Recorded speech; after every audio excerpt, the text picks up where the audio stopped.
Hello friends, स्वागत है आप लोग का एनसीईआरटी जोन में। इस वीडियो में डिस्कस करने वाले हैं मॉडर्न हिस्ट्री का एक टॉपिक, जिसमें आज डिस्कस करेंगे गांधी जी के अर्ली फेज के बारे में। इसमें टोटल 100 क्वेश्चन के आसपास है इस टॉपिक में। तो 50 क्वेश्चन ऑलरेडी हम डिस्कस कर चुके हैं। और एक कहाँ से डिस्कस कर रहे हैं, घटनाचक्र का जो प्रीव्यू है, पूर्वावलोकन है, उससे डिस्कस करने वाले हैं। और तो चलिए शुरू करते हैं Gandhi and is early movement के बारे में। तो इस वीडियो के माध्यम से हम ये भी डिस्कस करेंगे और ये भी सीखेंगे एक्चुअली कि कैसे क्वेश्चन को स्किप करते हैं, कौन कौन क्वेश्चन हमें करना होता है। जैसे कि 50 क्वेश्चन इस वीडियो में डिस्कस करना है, फिर भी हम देखेंगे कैसे हमारा 15 क्वेश्चन से काम चल जाता है, बाकी सारे इन्फॉर्मेशन उसी से रिलेटेड होते हैं। कैसे रिपीटेड क्वेश्चन को कम करना है। तो वैसे तो बुक बहुत मोटी मोटी होती है, लेकिन इसको अच्छे से करने पे, थोड़ा फोकस होकर करने पे आपका टाइम बच जाएगा। और ये हम यही तो सीखेंगे।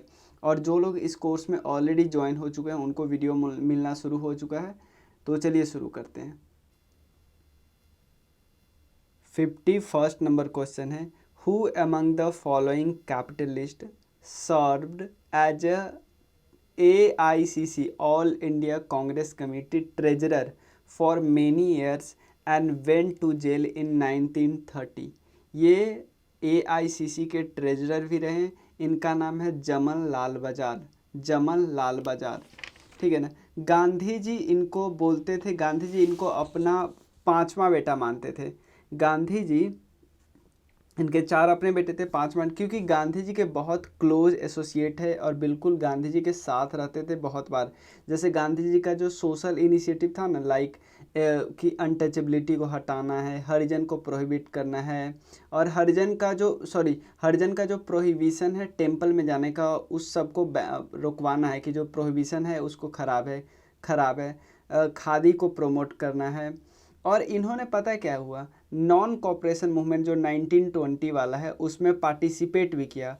और 1920 में पार्टिसिपेट किया, उससे पहले इनके पास एक टाइटल था राय बहादुर का। वो टाइटल उन्होंने क्या किया, हटाया, मतलब उस टाइटल को त्याग दिया। और ये विनोबा भावे को रिक्वेस्ट करके विनोबा भावे को वार्धा लाए, वार्धा, और उनको बोला कि सर आप सत्याग्रह आश्रम का एक ब्रांच बनाइए। उसके अलावा 1930 में इनको जेल भी जाना पड़ा था, ये भी बात याद रखिएगा। और जब जालियांवाला बाग मैसेकर था ना, हुआ था 1919 में, तो उसके याद में ये सोच रहे थे एक झंडा सत्याग्रह, मतलब ट्राई कलर सत्याग्रह मनाने का, लेकिन उसमें पकड़े गए, इनको फाइन लगा, जेल भी हुआ था। क्लियर। तो ये 51 हो गया क्वेश्चन। अब 52 भी यही था। 53rd नंबर क्वेश्चन डिस्कस करते हैं। महात्मा गांधी क्लोज एसोसिएट, मतलब इंग्लिश कम्पैट्रियोट थे, मतलब ये फ्रीडम मूवमेंट में गांधी जी के साथ रहते थे। इनका नाम है चार्ल्स एंड्रयूज। Charles Andrews. देखो, एओ ह्यूम रिलेटेड है, पता है किससे? एओ ह्यूम रिलेटेड है जब कांग्रेस के फाउंडेशन से, जब इंडियन नेशनल कांग्रेस का फाउंडेशन स्टोन रखा गया 1885 में, उस समय की बात है, ठीक है। चार्ल्स एंड्रयूज की बात करें, इनको गांधी जी दीन बंधु बोलते थे। दीन बंधु एंड्रयूज बोलते थे। दीन बंधु याद रखिएगा, गांधी जी दीन बंधु किसको बोलते थे? चार्ल्स एंड्रयूज को।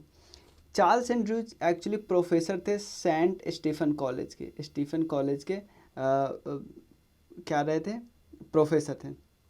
ये चाहते थे, इंडियन के बारे में काफ़ी कुछ जानना चाहते थे, और इवन खुद भी इंडियन बनना चाहते थे।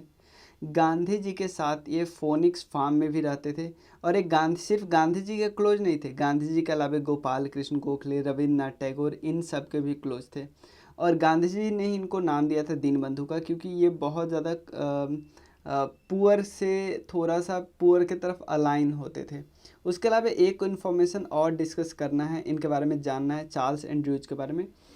एक ऑल इंडिया ट्रेड यूनियन बना था ना, ऑल इंडिया ट्रेड यूनियन, जिसके प्रेसिडेंट, सबसे पहले प्रेसिडेंट रहे हैं लाला लाजपत राय। तो 1920 के आसपास बना था। तो लगभग 1925 से लेके 1927 के बीच ये प्रेसिडेंट रहे हैं। 1925 से 27। गांधी जी आपको पता है ना, सेकेंड राउंड टेबल कॉन्फ्रेंस में शामिल हुए थे, तो गांधी जी के साथ ये भी गए थे, गांधी जी के एसोसिएट बन के। क्लियर। नेक्स्ट क्वेश्चन है, ये छत्तीसगढ़ पीसीएस से रिलेटेड क्वेश्चन है, क्योंकि एक और क्वेश्चन छत्तीसगढ़ से रिलेटेड डिस्कस किए हुए थे। Who of the following Muslim leader accompanied Mahatma Gandhi on his arrival in Chhattisgarh in 1920? ठीक है ना, मतलब छत्तीसगढ़ में जब गांधी जी आए थे तो उनको कंपनी किन्होंने दिया था? मौलाना शौकत अली ने। ये भी बात याद रखिए, मौलाना शौकत अली। मौलाना आज़ाद के बारे में तो हम लोग पता ही है। शौकत अली के बारे में इन्होंने नेहरू रिपोर्ट को अपोज किया था, ये बात याद रखिएगा, और बाद में ऑल इंडिया मुस्लिम लीग के मेंबर बन गए थे। तो ये छत्तीसगढ़ से रिलेटेड क्वेश्चन था, इसीलिए हमने थोड़ा जल्दी जल्दी में किया। एक जेल है, उस जेल का क्या नाम है? और उस जेल को महात्मा गांधी जी मंदिर बोला करते थे, क्योंकि बहुत बार उसमें गए हैं उस जेल में। और ये एक चीज़ आपको पता होगा, पूना पैक्ट शामिल हुआ था। पूना पैक्ट किस किस के बीच था? महात्मा गांधी, जिनको कंपनी दे रहे थे महात्मा गांधी को मदन मोहन मालवीय जी, और दूसरी तरफ थे BR अम्बेडकर। और पूना पैक्ट शामिल हुआ था कि जो डिस्ट्रेस्ड ग्रुप था ना, डिसएडवांटेज ग्रुप, उनके लिए जो सेपरेट इलेक्टोरेट की घोषणा की थी ब्रिटिश ने, उस सेपरेट इलेक्टोरेट को मना करना था, और इनको रिजर्वेशन देने की बात की है कि सेपरेट इलेक्टोरेट होता तो ये जो हिंदू ग्रुप है वो बहुत टूट जाते, इसीलिए। तो जो जेल का नाम है यारवादा जेल, या हम इसको पुणे जेल भी बोलते हैं। बहुत साल रहे थे वो, इसलिए उनको मंदिर बोलते हैं। यारवादा मंदिर आश्रम ऑब्जर्वेंस करते थे। उनकी पहली पब्लिश हुई थी, एक्चुअली पब्लिश किए थे 1932 में।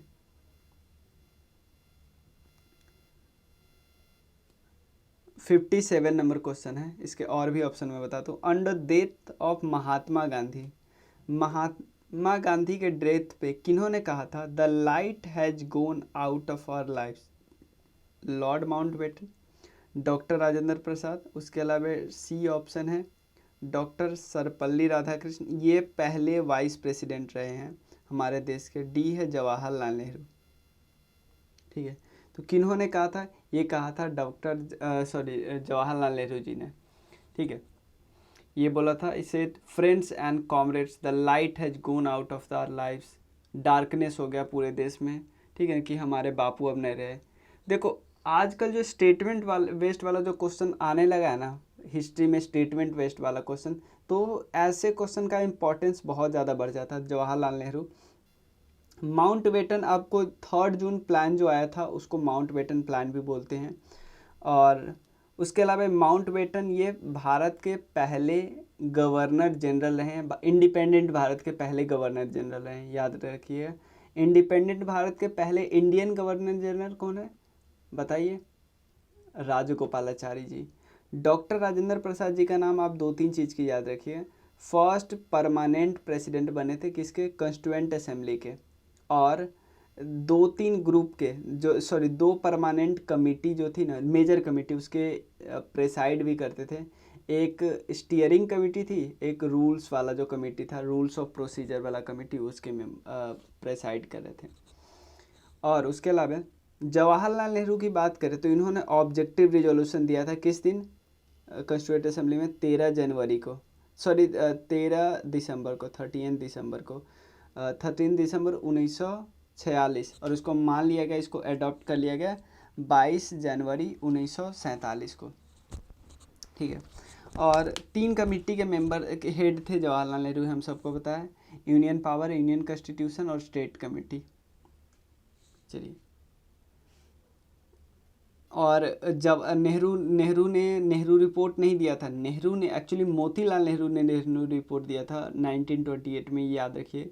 जवाहरलाल नेहरू उस समय यंग ग्रुप के मेंबर थे, जो बात करते थे कि भाई आप डोमिनियन स्टेटस क्यों ले रहे हो, ये और सुभाष चंद्र बोस जी, ये सब इस ग्रुप के मेंबर थे कि डोमिनियन स्टेटस की बात क्यों कर रहे हो आप। जो एक बार कॉन्स्टिट्यूशन का फ्रेमवर्क बनाया गया था ना, उसमें बात की गई थी, इसीलिए ये लोग गुस्सा हुए थे। नेक्स्ट क्वेश्चन है, who addressed Gandhi ji as one man boundary force. One man boundary force किन्होंने बोला था? लॉर्ड माउंटबेटन ने बोला था। ठीक है ना। ये पहले, देखो लास्ट वायसरॉय थे अंग्रेज के, लेकिन पहले गवर्नर जनरल थे इंडिया के। ठीक है ना। और ये बोलते थे कि मतलब बिल्कुल गांधी जी पूरे फोर्स के अकेले बराबर है। ये बोलते थे कि मेरे पास पंजाब में लगभग 55,000 सोल्जर है, इन सब के अलावे वो है। ठीक है ना। मतलब ये बोलते थे कितना भी वो कहीं पे दंगा हो रहा है वो रोक सकते हैं, अपने बातों से रुकवा सकते हैं। 59 नंबर क्वेश्चन है, who one of the following had commanded Mahatma Gandhi to spend the first year in India with his ear open but his mouth shut. मतलब देखो, गांधी जी को बुलाने वाले साउथ अफ्रीका से कौन थे? गोपाल कृष्ण गोखले। गांधी जी के पॉलिटिकल गुरु कौन थे? गोपाल कृष्ण गोखले। तो गोपाल कृष्ण गोखले चाहते थे कि गांधी जी आए तो पहले पूरे देश में घूमे, देश का हाल चाल समझे, सब कुछ गांधी जी को पता चले, उसके बाद ही वो कोई रिएक्ट करे।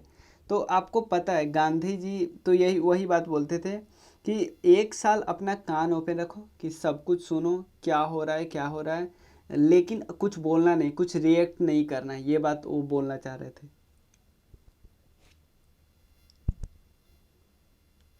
और आपको पता होगा कि जब नरम दल और गरम दल बना था, मतलब दल ऐसा बोल सकते, दो आइडियोलॉजी बनी थी, तो इसमें नरम दल के लीडर थे गोपाल कृष्ण गोखले, गरम दल के लीडर थे कौन? बाल गंगाधर तिलक। ये बात सब आपको पता होना चाहिए। दादा भाई नौरोजी की एक किताब बहुत फेमस है, poverty and un British rule of India, 1901 में इन्होंने लिखा था, ये भी बात याद रखना। और इनको grand old man of India बोलते थे। ठीक है। और फिरोज शाह मेहता जी के बारे में आप बताइए कि इनका एक ग्रुप था, इनका एक ग्रुप था, उसका क्या नाम था? मतलब प्री कांग्रेस जो कमेटी थी बहुत सारी, उसमें इनका एक पार्टी था, उसका नाम बताइए। ठीक है। महात्मा गांधी जी ने अपना जो पहला पब्लिक स्पीच कहाँ पे दिया था? ये वाराणसी में, 1916 वाला जो, सॉरी वाराणसी नहीं, लखनऊ। लखनऊ क्यों? लखनऊ क्यों? क्योंकि वन सेक, नहीं, हाँ वाराणसी में दिया था, एक्यूरेट में बताना। देखो, पहला जो 1916 वाला जो कांग्रेस सेशन हुआ था, इंडियन नेशनल कांग्रेस सेशन, वो लखनऊ में होता है। गांधी जी यहाँ भी गए थे, लखनऊ पैक्ट में भी गए थे गांधी जी। लखनऊ पैक्ट हुआ था जहाँ पे मॉडरेट्स और एक्सट्रीमिस्ट दोनों साथ मिल गए थे। लेकिन वाराणसी में उन्होंने पहली बार पब्लिक स्पीच दिया, जहाँ पे वो बोलना चाहते थे, वहाँ पे उन्होंने पहली बार बोला, कहाँ पे? BHU के यूनिवर्सिटी में। ठीक है ना। ये बात याद रखिएगा। चंपारण सत्या, उनका पहला सत्याग्रह चंपारण, ये बात याद रखिए। चंपारण के बारे में अभी बहुत सारे क्वेश्चन हमें डिस्कस करना है। एक क्वेश्चन और यहाँ पे रह गया था, मैं गांधी जी के बारे में बोल देता हूँ। यहाँ पे गांधी जी बोलते हैं कि who among the following use to say wrongs means never take us to a right end. इसका मतलब अगर आपका तरीका, मतलब रॉन्ग मीन्स मतलब आपका तरीका अगर गलत है तो उसका रिजल्ट कभी अच्छा नहीं होगा। ये गांधी जी बोलते थे। ठीक है, ये बात याद रखिएगा। ये बात गांधी जी एक और लैंग्वेज में बोले थे, which is morally wrong cannot never be a politically right। मतलब जो आपका काम, मतलब आप जो कोई काम करते हो, कोई तरीका अपनाते हो, वो अगर morally wrong है तो उसका रिजल्ट कभी भी politically right नहीं हो सकता। ये भी बात याद रखिएगा। ठीक है।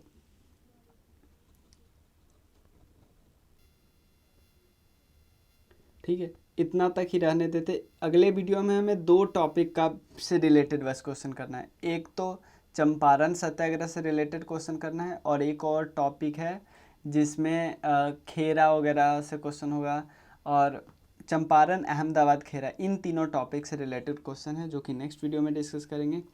तब तक के लिए थैंक यू सो मच। आप जो लोग कोर्स अभी तक ज्वाइन नहीं किए हैं वो इस नंबर पे 95 पे मैसेज करके बहुत आसान प्राइस में ज्वाइन कर सकते हो। 9582062485। ठीक है, मिलते हैं फिर 9582062485। ठीक है। डिस्क्रिप्शन में ऑलरेडी नंबर होगा और कोर्स के बारे में डिस्क्रिप्शन में होगा। मिलते हैं। Thank you so much.